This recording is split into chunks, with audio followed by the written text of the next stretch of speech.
Hello and welcome to NCTV episode 53, and the aim of this one today is to provide you with some advice about manual handling.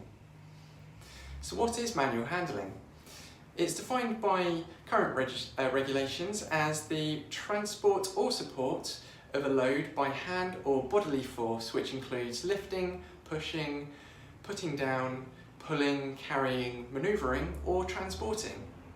The load can be any object, person or animal, and can apply to most business types from bricklayers to carers or even dog groomers. In terms of businesses and employers, there have been some well-established regulations in place for many years now in the UK, and failure to comply with these health and safety measures can risk serious injury, which would come at great cost to all involved, both the health of the person who got injured themselves, and in forms of large fines and potentially a custodial sentence for employers. So it's not something to be taken lightly, if you pardon the pun. Anyway, a few interesting stats for you. It's estimated that 21% of all non-fatal workplace injuries are attributed to manual handling injuries, and that 1/3 of musculoskeletal disorder injuries are also caused through manual handling activities.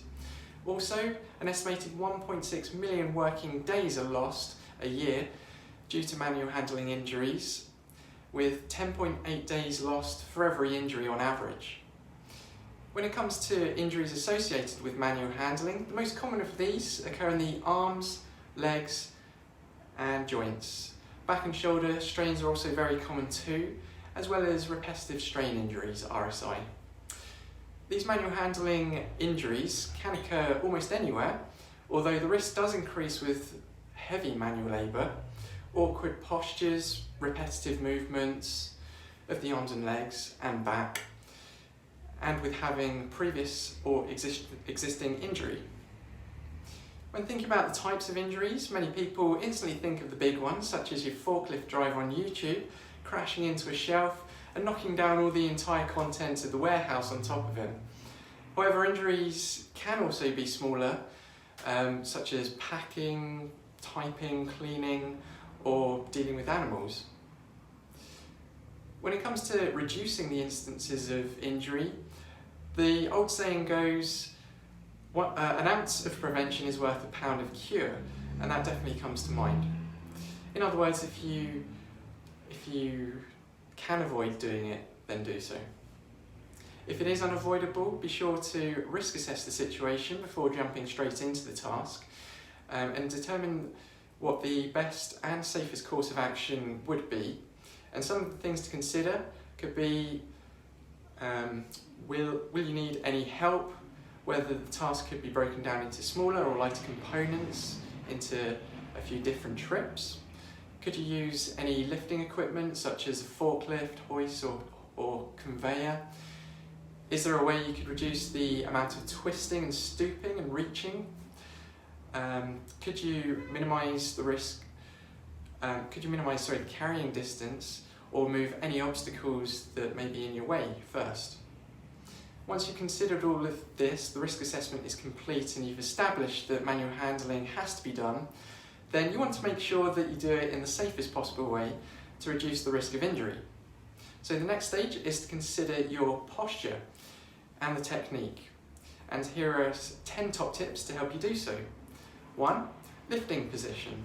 At the start of your lift, your feet should be shoulder width apart, with one leg slightly forwards to maintain your balance. Make sure your clothing and footwear are suitable for the task too, as you don't want to trip on a loose shoelace or have an item of clothing caught in a door handle causing you to fall or drop your load. 2. Get a good grip, holding on tight, and make sure the load is secure before attempting to lift is key. Where possible, try to hug an object as close to your body as possible, and for as long as you can, and this will give you more purchase than you would just with your hands alone. 3. Keep the load close to your waist. Keeping the object at waist level, heaviest side of the load next to your body, should help you to evenly distribute the weight. 4. Never lift above your shoulder height. unless you're the ultimate warrior, of course. 5, don't lift with your back, probably the most common lifting advice. Lift with your legs, not your back.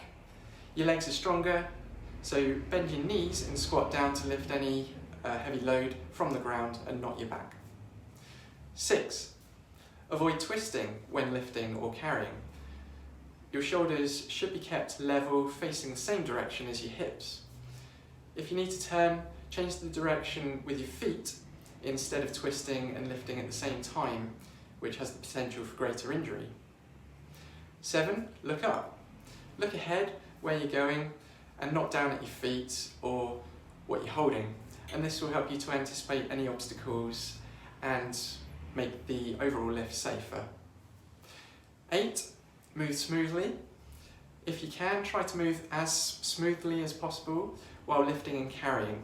Rocking or jerking movements can make the object harder to control, leading to drops or falls that can increase the risk of injury. 9, don't lift more than necessary. There's often a big difference between what people think they can lift and what they can actually lift, and what they can safely lift. If in any doubt, seek some advice or use a lifting aid or get help. 10, put it down, then adjust. If precise positioning of the load is necessary, put it down first and then slide it into the desired position, and don't try to move the object down in a very precise position or hold onto it any longer than is necessary. In the event of an accident whilst manual handling, get help quickly, whether it be calling an ambulance or seeking some sort of medical assistance such as a first aider. When it comes to getting yourself back on your feet, or somebody else back on their feet, then it's worth the injured party considering the likes of osteopathy, physiotherapy, or seeking some occupational health advice to reduce the risk, to reduce the pain in order to return to work and to resume your hobbies or everyday life as quickly as possible. That's all for today. Hopefully that'll stand you in good stead whenever it comes to lifting anything in the future. And I'll see you next time for some more bite-sized bits to help your health flourish. Bye for now.